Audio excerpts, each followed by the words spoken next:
నమో వెంకటేశాయ. అందరికీ నమస్కారం అండి. పిల్లలకు మీరు మొట్టమొదటిసారిగా భోగి పళ్ళు పోస్తున్నారా? అయితే ఈ విషయాలు అందరూ తెలుసుకోవాలి. భోగి పళ్ళు అసలు ఎందుకు పోస్తారు?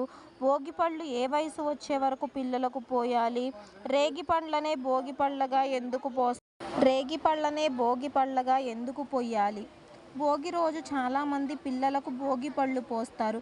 భోగి రోజు పాటించే సాంప్రదాయాల్లో ఇది ఒకటి. అయితే నరదిష్టి పోగొట్టుకోవాలనే ఉద్దేశంతో దీనిని పాటిస్తారు. భోగి పళ్ళు పోసేటప్పుడు ఏం చెయ్యాలి అనేటువంటి పూర్తి ఇన్ఫర్మేషన్ మొత్తం కూడా ఈ వీడియోలో మనం తెలుసుకుందామండి. సరదాల సంక్రాంతి సంబరాలు ఆల్రెడీ తెలుగు రాష్ట్రాల్లో అయితే ప్రారంభమయ్యాయి.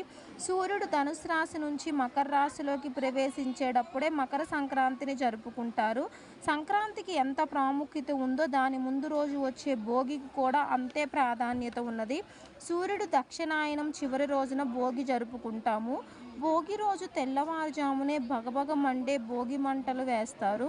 భోగి మంటల్లో పాత చెక్కతో పాటు ఇంట్లో ఉండే పాత వస్తువుల్ని వేస్తారు. భోగి మంటలు చుట్టూ చేరి పాటలు పాడతారు. తరువాత మంటలపై గిన్నెలో నీరు పోసి నీరు కాగగానే ఆ నీటితో అయితే స్నానం చేస్తారండి. ఇలా చేయడం వల్ల శుభ ఫలితాలు వస్తాయని పెద్దలు చెప్తారు. ఉదయం మొత్తం భోగి మంటలతో రంగురంగు ముగ్గులతో సెలబ్రేట్ చేసుకుంటారు. ఇక సాయంత్రం అవ్వంగానే పిల్లలకు భోగి పళ్ళు పోస్తారు. రేగి పండ్లనే భోగి పండ్లు అంటారు. భోగి పళ్ళు పిల్లల తలపై పోయడం వల్ల ఆయురారోగ్యాలతో ఉంటారని, నరదృష్టి గ్రహపీడ పోతుందని నమ్మకం. ఎందుకంటే తలపై భాగంలో బ్రహ్మరంధ్రం ఉంటుంది. అక్కడ భోగి పళ్ళను పోయడం వల్ల పిల్లలకు మేధస్సు పెరుగుతుందని నమ్మకం. అంతేకాదు మహావిష్ణువు ఆశీస్సులు లభిస్తాయని కూడా ఒక నమ్మకం అండి. భోగి రోజు పిల్లలకు పేరంటం చేసి భోగి పళ్ళు పోస్తారు. చుట్టూ ఉన్న పెద్దవాళ్ళని పిలిచి పిల్లలకు రేగి పళ్ళతో దిష్టి తీయిస్తారు. నరదిష్టికి నల్లరాయి కూడా పగులుతుంది అంటారు మన పెద్దవాళ్ళు. పిల్లలకైతే దిష్టి మామూలుగానే ఎక్కువగా తగులుతుంది. అప్పటి వరకు ఉన్నటువంటి దిష్టి పోవడం కోసమే ఈ భోగి పళ్ళను అయితే పోస్తారండి. భోగి పళ్ళను 12 సంవత్సరాలు వచ్చే వరకు భోగి పళ్ళు పొయ్యవచ్చు. రేగి పళ్ళు, బంతిపూలు, చిల్లర నాణ్యాలు, చెరుకుగడ ముక్కలు కలిపి పిల్లల చుట్టూ తిప్పి వారి తల మీదుగా కిందకు పడేలా పోస్తారు. ఇలా పోసినటువంటి పండ్లన్నీ కింద పడిపోతాయి కదా, అలా దిష్టి తీసి పోసినటువంటి రేగి పళ్ళను తినకూడదండి. ఆ పోసిన పళ్ళను ఎవరు తొక్కని చోట పారేయాలి. అసలు పిల్లలకు రేగి పళ్ళనే ఎందుకు పోస్తారో తెలుసా? దేనికోసం అంటే రేగి పండును అర్కఫలం అంటారు.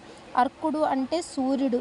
భోగి మరనాడు నుండి సూర్యుడు దక్షిణాయనం నుండి ఉత్తరాయణం వైపు మల్లుతాడు.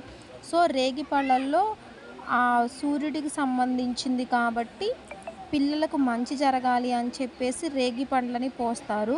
రేగి పళ్ళతో పాటు బంతిపూ రెక్కలను కూడా దిష్టి తీసేందుకు ఉపయోగిస్తారు. అంతేకాకుండా బంతిపూలకు క్రిమి కీటకాలను చంపే లక్షణం ఉన్నది.